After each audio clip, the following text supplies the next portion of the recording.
시청자 여러분 안녕하십니까. 1월 9일 JTBC의 아침엔을 시작합니다. 먼저 오늘 아침 주요 뉴스입니다. 영하 10도까지도 떨어지는 곳이 나오면서 올해 들어 가장 추운 날입니다. 낮에도 서울이 영하 8도에 머물며 전국이 종일 영하권을 맴돌겠습니다. 충남과 호남엔 최대 20cm가 넘는 눈이 쏟아지겠습니다. 최상병 사건에서 항명죄 혐의를 받고 있는 박정훈 전 해병대 수사단장의 1심 선고가 오늘 내려집니다. 최상병 순직 1년 6개월 만인데 윤 대통령의 외압 여부를 얼마나 인정하는지가 유무죄 여부를 가를 걸로 보입니다. 지난 국민의힘 대선 후보 경선 때 윤 대통령 부부가 명태균 씨에게 여론조사 결과를 받으면 하는 메시지가 공개됐습니다. 명 씨가 언론 보도 전에 김 여사에게 미리 준 것만 3차례인 걸로 전해졌습니다. 트럼프 당선인이 관세 정책을 밀어붙이기 위해 국가경제 비상사태 선포를 검토 중인 걸로 알려졌습니다. 의회 없이도 대통령이 무역 정책을 통제하는 방식인데 미국판 경제개혁령이란 지적이 나옵니다. 오늘 올겨울 가장 강한 한파가 찾아왔습니다. 서울에는 첫 한파주의보도 내려졌는데요. 출근길 체감온도는 영하 20도에 달할 걸로 예상이 됩니다. 현장에 취재기자를 연결해 보겠습니다. 연주환 기자, 지금 몹시 추워 보이는데요. 지금 나가 있는 곳이 어디죠? 네, 저는 지금 서울 여의도에 나와 있습니다. 오늘 출근길 가장 따뜻하고 단단하게 입고 나오셔야겠습니다. 몸 상태가 별로다 싶으시면요, 가능하면 나오지 않는 것도 방법입니다. 저희 취재진이 새벽부터 이곳에서 출근하는 시민분들 지켜봤는데요. 이런 목도리나 장갑은 물론이고 방한용품도 손에 꼭 쥐고 출근하는 시민분들 볼 수가 있었습니다. 방금까지 저희가 확인한 걸로는 서울 현재 기온 영하 9도였는데요. 체감온도는 영하 20도에 육박하고 있습니다. 올 겨울 들어서 가장 추운 날이 될 것으로 보입니다. 네, 연 기자 얼굴도 많이 빨간데 서울뿐만 아니라 전국이 모두 얼어붙은 거죠? 네, 전국 아침 기온 영하 15도 안팎으로 보입니다. 한낮 기온도 평년보다 한참 밑돌아서 매우 춥습니다. 전국 대부분의 지역이 영하에 머무르겠는데요. 서울은 한낮에도 영하 8도, 대전은 영하 4도, 광주와 대구도 영하 2도에 머무르겠습니다. 바람도 강하게 불고요. 눈도 내리겠습니다. 전국에서 최대 15cm까지 내리는 지역이 있겠고 울릉도와 독도는 30cm까지 내리겠습니다. 전국 대부분 지역에서 1cm 안팎의 눈이 내릴 테니까요. 눈도 대비를 하셔야겠습니다. 네, 요즘 가뜩이나 독감이 유행인데 한파가 이어지면서 건강관리도 걱정입니다. 주의할 점 있을까요? 네, 맞습니다. 출근길도 출근길인데요. 장외 집회가 이어지고 있는 만큼 어느 겨울보다 실외 활동이 많은 겨울인 것 같습니다. 이런 겨울일수록 한냉 질환을 조심을 하셔야 합니다. 저체온증에 노출이 될 수가 있는 건데요. 지난달, 그러니까 지난해 12월부터 이번 달 6일까지 한냉 질환자로 보고되는 환자들이 130명이 넘었습니다. 대부분이 실외 활동 중에 발생을 했는데요. 고령층이나 아이들, 심혈관계 질환이 있으신 분들은 외출을 삼가시거나 특히 조심하셔야겠습니다. 당분간은 동파도 주의를 하셔야겠습니다. 올 겨울 들어서 서울에서 처음으로 동파 경계가 발령이 되었습니다. 4단계 중에 3단계가 발령이 되었는데요. 이 정도면 영하 10도 미만의 추위가 이틀 연속 지속됐을 때 발령이 됩니다. 전국에 있는 다른 지자체들도 재난안전대책본부를 꾸리고 비상 상황에 대비를 하고 있습니다. 지금까지 서울 여의도 환승센터에서 JTBC 연지환입니다. 윤석열 대통령 부부가 지난 대선 경선 때 명태균 씨로부터 여론조사를 제공받으면서 나눈 메시지가 공개됐습니다. 윤 대통령 부부가 여론조사를 대가로 김영선 전 국민의힘 의원 공천을 준 것 아니냐, 이른바 명태균 게이트 의혹을 뒷받침하는 물증입니다. 윤 대통령은 그동안 여론조사 결과를 받은 사실이 없다고 부정해왔습니다. 조민준 기자입니다. 2021년 국민의힘 대선 후보 경선 당시 윤 대통령이 명태균 씨에게 여론조사 결과를 보고받은 정황이 확인됐습니다. 뉴스타파는 윤 대통령 부부와 명 씨가 지난 대선 때부터 나눈 대화 내역이 담긴 검찰 보고서를 공개했습니다. 2021년 10월 21일 명 씨가 윤 대통령에게 텔레그램으로 국민의힘 책임당원 여론조사 결과 자료를 보냅니다. 윤 대통령이 그래요라고 답하자 명 씨는 이재명을 선택한 11%가 이중 당적자로 추정된다고 합니다. 윤 대통령이 경선 상대였던 홍준표 후보에게 가느냐고 묻자 명 씨는 맞다고 답합니다. 같은 해 7월 명 씨는 김건희 여사에게 내일 공표될 여론조사 결과라며 자료를 보냅니다. 김 여사는 넵 충성이라고 답합니다. 이런 방법으로 명 씨가 언론 보도 전에 김 여사에게 미리 준 게 확인된 것만 3차례인 것으로 전해졌습니다. 명 씨가 조작 지시한 비공표 여론조사도 전달됐습니다. 검찰 보고서에 따르면 윤 대통령 부부는 2021년 대선 후보 경선 기간 동안 명 씨로부터 텔레그램 등 메신저를 통해 최소한 4차례 자료를 받았습니다. 윤 대통령은 지난해 11월 명 씨에게 여론조사를 부탁한 적은 없다고 했습니다. 대선 당시 공식 정치자금 자료에도 명 씨나 미래한국연구소에 여론조사 명목으로 지급된 비용이 없습니다. 명태균 씨한테 무슨 여론조사를 해달라는 얘기를 한 적은 없습니다. 검찰은 이런 내용의 보고서를 지난해 11월 이미 작성한 것으로 나타났습니다. JTBC 조민주입니다. 최상병 순직 1년 6개월 만에 박정훈 전 해병대 수사단장의 항명죄 1심 선고가 오늘 내려집니다. 박 대령은 줄곧 외압 의혹을 제기하면서 무죄를 주장해 왔는데요.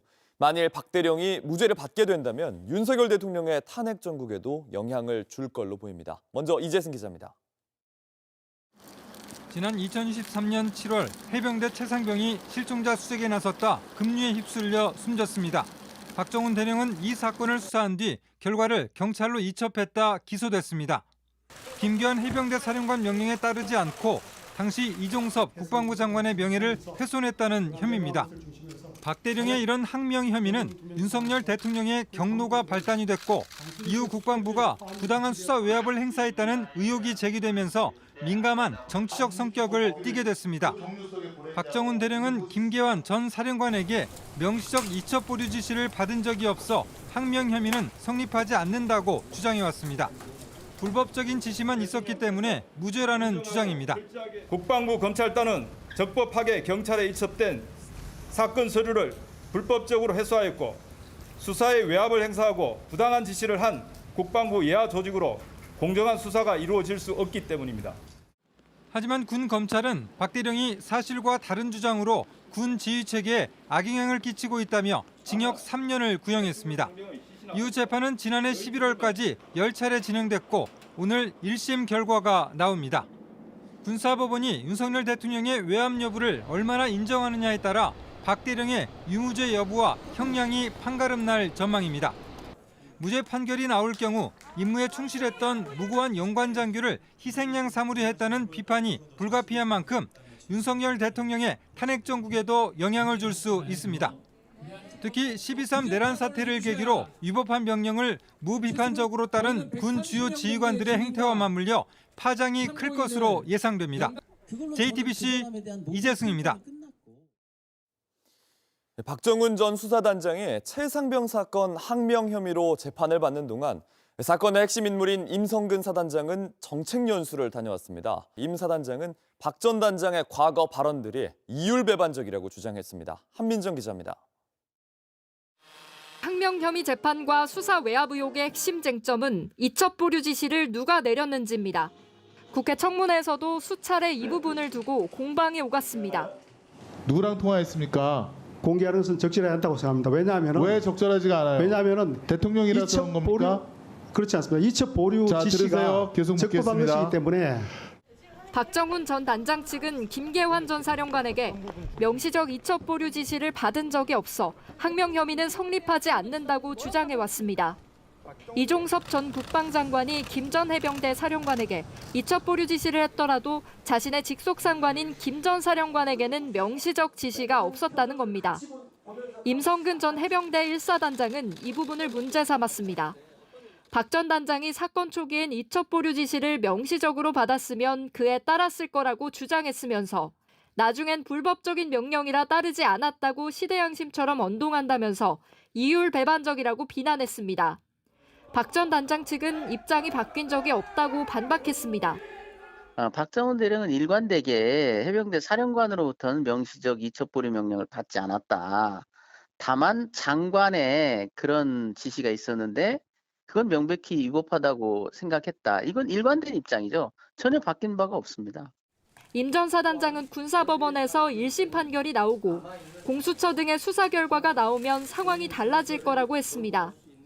그동안 일부 언론과 정치인 때문에 진상을 모르던 국민들이 미망에서 깨어날 거라 믿는다고도 했습니다. 또 박 전 단장의 항명 혐의 유죄 선고에는 의문이 없다고 생각한다고도 했습니다. 하지만 객관적 근거는 갖고 있지 않다고 했습니다. JTBC 한민정입니다. 온라인에서 화제가 된 뉴스, 화제가 될 뉴스를 골라 전해드립니다. 아침엔 소셜픽입니다.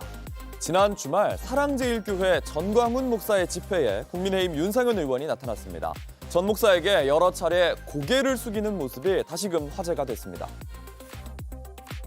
잘하면 됐던 데서 아유 감사해. 지난 5일 한남동 관저 앞에서 전광훈 목사는 탄핵을 반대하는 집회를 했습니다. 연단에 올라온 윤상현 국민의힘 의원은 연신 고개를 숙였습니다. 저는요, 네.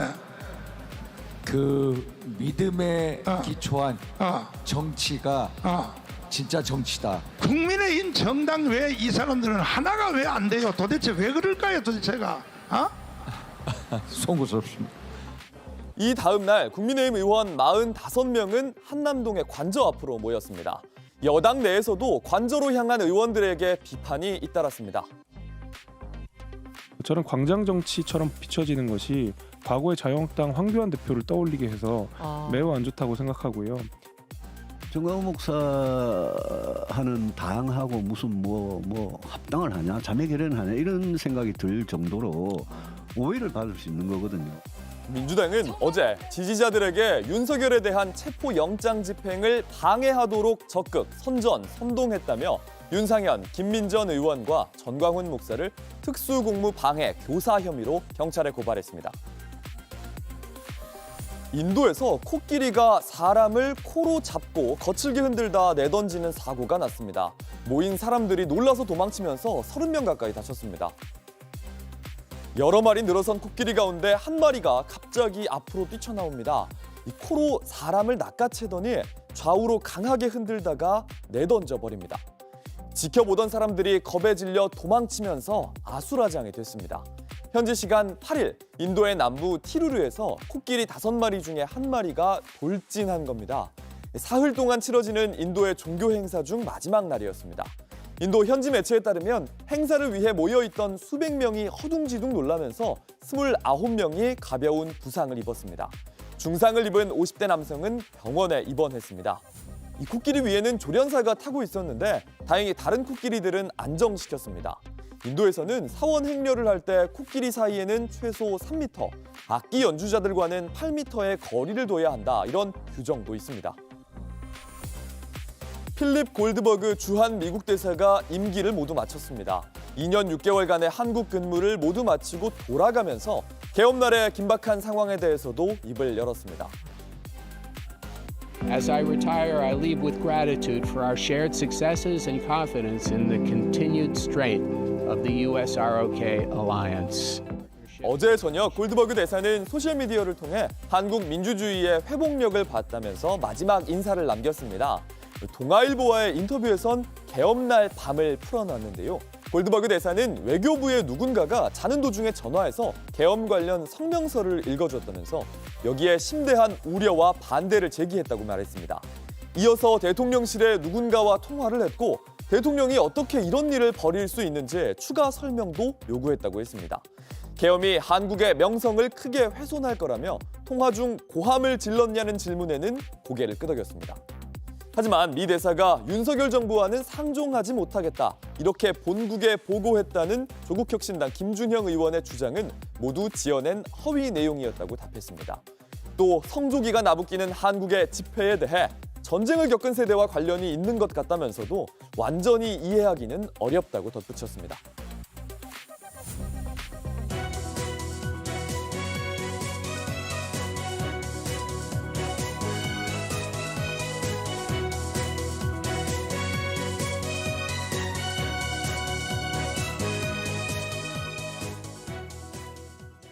대통령 관저에서 윤 대통령으로 보이는 사람의 모습이 포착됐습니다. 걸음걸이나 몸짓이 흡사해 보이는데 연일 제기되는 도피설의 건재함을 드러낸 걸로 보입니다. 최연수 기자입니다. 5명 정도의 남성이 무리지어 내려옵니다. 그중 한 남성이 갑자기 서더니 주도적으로 말을 하는 듯한 모습을 보입니다. 더 내려와선 가로막은 대형 버스를 가리킵니다. 이 남성, 옆 사람에게 말을 건네고 90도 인사를 받기도 합니다. 12시 50분쯤 윤석열 대통령으로 추정되는 인물이 관저 경내 모습을 담은 카메라에 포착됐습니다. 1차 영장 집행 당시에 3차 저지선 역할을 했던 관저 앞 삼거리 도로 인근입니다. 얼굴이 정확하게 식별되지 않지만 걸음걸이나 몸짓이 윤 대통령과 흡사하다는 반응이 나옵니다. 윤 대통령이 맞다면 경찰과 공수처에 2차 영장 집행을 앞두고 좀 더 견고한 요새를 만들기 위해 직접 나선 걸로 보입니다. 야당에선 경호처 내부 분위기 다잡기용이라는 비판이 나왔습니다. 민주당 박지원 의원은 SNS에 나는 건재하다는 등 동요하는 경호처 내부 직원을 다잡기 위한 철저히 계산된 행보라고 주장했습니다. 도피설을 불식시키기 위한 행보 아니냐는 지적도 나왔습니다. 윤 대통령 변호인은 도피설에 대해선 선을 그었습니다. 그 동선을 제가 다 일일이 알 수는 없지만 관저에만 계신 걸로 알고 있습니다. 다만 영상에 대해선 윤 대통령 본인인지 확인이 어렵다고 답했습니다. JTBC 최연수입니다. 윤 대통령 측은 재판에 응하겠다면서도 여러 조건을 달며 여론전에 나섰습니다. 체포영장이 아니라 구속영장이라면, 서부지법이 아니라 중앙지법이라면 윤 대통령이 법원에 나가 심사를 받을 수 있다는 겁니다. 이거야말로 수사 쇼핑이란 비판입니다. 김태영 기자입니다. 윤석열 대통령 측은 공수처가 체포영장을 집행하는 대신 구속영장을 청구하거나 재판에 넘길 것을 제안했습니다. 체포영장에 기해서 진행되는 수사에는 응할 수 없다는 입장에는 변함이 없습니다. 아니면 사전영장을 청구해라. 그러면 법원 재판에 응하겠다는 입장입니다. 구속영장을 청구하면 법원의 영장심사에도 나가겠다고 했습니다. 법원이 체포영장을 다시 발부한 다음 날 협상 카드를 꺼낸 겁니다. 하지만 구속영장은 서부지법이 아닌 중앙지법에 청구해야 한다는 단서를 달았습니다. 이미 문제없다고 결론난 법원의 관할 문제를 따지며 대통령이 나쁜 선례를 만들 수는 없다는 주장도 했습니다. 대통령은 법을 수호할 책무가 있습니다. 그런데 불법적인 어떤 수사나 사법 절차에 대해서 이를 용인하거나 여기에 응하는 것은 굉장히 나쁜 선례가 될 수 있고, 하지만 이미 윤 대통령은 법원이 발부한 영장 집행을 거부하는 초유의 선례를 만들었습니다. 윤 대통령 측이 서부지법을 거부하는 건 앞서 체포영장처럼 구속영장도 발부될 것을 우려한 것으로 풀이됩니다. 헌재의 탄핵 심판에도 횟수와 관계없이 출석하겠다고 했지만 경호와 신변이 해결돼야 한다는 단서를 달았습니다. 탄핵 심판 방어권을 들어 체포와 구속을 피하려는 포석이란 해석이 나옵니다. 윤 대통령의 변호인은 도피설은 악의적인 소문이고 거짓 선동이라며 관저에서 대통령을 만나고 왔다고 말했습니다. JTBC 김태영입니다. 트럼프 당선인이 보편 관세를 밀어붙이기 위해서 국가경제 비상사태 선포를 검토 중이라고 CNN이 보도했습니다. 의회 승인 없이도 대통령이 무역정책을 통제할 수 있게 되는데 미국판 경제 계엄령인 셈입니다. 워싱턴 정강현 특파원입니다. 보편 관세는 트럼프 당선인의 핵심 경제 공약입니다. The word tariff is the most beautiful word in the dictionary. More beautiful than love. More beautiful than respect. 취임과 동시에 미국으로 수입되는 모든 제품에 10%에서 20% 관세를 부과하는 정책을 추진하겠다는 겁니다. 최근 일부 측근들이 특정 물품만 보편 관세를 부과하는 방식을 주장하기도 했지만 트럼프는 오히려 더 강력한 방식을 고려 중인 것으로 전해집니다. CNN은 트럼프 당선인이 보편 관세를 밀어붙이기 위해 국가 경제 비상사태를 선포하는 방안을 검토 중이라고 익명의 소식통 4명을 인용해 보도했습니다. 1977년에 제정된 국제경제비상권한법이 그 근거입니다. 해당 법에 따르면 국가 비상사태가 발생하면 대통령은 무역 등 경제활동을 광범위하게 통제할 수 있습니다. 의회의 의결 절차를 뛰어넘을 수도 있어서 트럼프가 이 법안을 선호한다고 익명의 소식통은 전했습니다. 하지만 현재 미국 경제 상황을 고려할 때 비상사태를 선포할 근거가 불분명합니다. 때문에 실제 법 집행까지 이어질 수 있을지 의문이란 지적이 나옵니다. 또 보편 관세를 밀어붙이면 결과적으로 미국 경제에 악영향을 미칠 거란 관측도 나옵니다. The bigger issue is that with tariffs you get less imports and you get a stronger dollar, and so as a result you get less exports. That's bad both for consumers and jobs. 그린란드와 파나마 운하 합병을 위해 무력 사용을 언급한 데 이어 경제 비상사태 선포를 검토한다는 소식까지 이어지면서 미국 정가엔 트럼프 리스크가 구체화되고 있다는 우려의 목소리가 커지고 있습니다. 워싱턴에서 JTBC 정강현입니다. 세계 최대의 전자쇼 CES가 미국 라스베가스에서 한창입니다. 인간의 고통을 덜어줄 디지털 헬스가 올해 주요 주제로 꼽혔는데요. 로봇, AI, 바이오 등 전 세계 4천여 개 기업들이 준비한 우리의 일상을 바꿀 기술 만나봤습니다. 라스베가스 현지에서 공다솜 기자입니다. 국내에서도 인기를 끈 중국 업체의 로봇 청소기입니다. 로봇팔이 바닥에 떨어진 양말을 집어 빨래통에 넣습니다. 세계 최초로 접이식 로봇팔 옴니그립을 탑재했습니다. 센서로 무게를 감지하고 양말이나 수건 같은 가벼운 물건을 운반할 수 있습니다. 지난해 CES가 AI 기술의 청사진을 그렸다면 올해는 한 단계 나아가 우리 삶에 파고들 만큼 구체화했습니다. 질병 치료에 도움을 주는 기술도 대거 쏟아졌습니다. 기존의 주사와 모양이 다른 바늘 없는 주사기입니다. We have a device where we use laser technology to generate very fast fluidic jets that we shoot directly at the skin. And because these jets are so fast and so small, they can directly penetrate the top layer of the skin. 그런가 하면 손목에 차기만 하면 혈당이 측정되는 기술도 나왔습니다. 몸에 바늘을 찔러 혈당을 측정하는 대신 레이저로 포도당을 감지하는 겁니다. 바늘이 갖고 있는 고통 없앨 수 있고요. 그다음에 그걸 뗐다 붙였다 할 때 생기는 염증 없앨 수 있고요. 이명 환자가 기기를 착용하면 화면에 파란 공이 나타나고 공을 만지면 이명이 사라집니다. 그래서 터치하면 이명 소리가 확확 줄어드는 게 느껴져요. 확실히 사라지네 그러면. AI, VR 기술을 통해 청각과 촉각까지 활용한 치료법인데 임상 실험에서 70%가량 효과를 확인했습니다. 인공지능을 통해서 각 환자별 맞춘 이명 음원까지 새로 만들었어요. 2030년대에는 내가 집에서 스마트폰만 있으면 나 이명이 오네? 하면 그냥 우리 어플리케이션 켜서 고통을 줄이고. 올해 CES에서 디지털 헬스가 공식 주제로 꼽히며 많은 기업들이 의료기술의 미래를 선보였습니다. 그 기술들은 우리의 삶을 당장 어떻게 바꿀 수 있을지 고민하고 있었습니다. 지금까지 라스베이거스에서 JTBC 공다솜입니다. 날씨입니다. 오늘 아침 중부지방의 수은주가 영하 10도를 밑도는 등 맹추위가 기승을 부리고 있습니다. 한파특보가 확대되면서 서울에도 올겨울 첫 한파주의보가 발효됐습니다. 낮에도 서울이 영하 8도, 전주는 영하 4도에 머무는 등 전국이 종일 영하권을 맴돌겠습니다. 강추위 속에 충남과 호남엔 최대 20cm가 넘는 눈이 더 쏟아지겠습니다. 시설물 관리와 미끄럼 사고에 주의해야 합니다. JTBC 아침 N을 마칩니다. 내일도 7시 반에 아침을 열겠습니다. 시청해주셔서 감사합니다.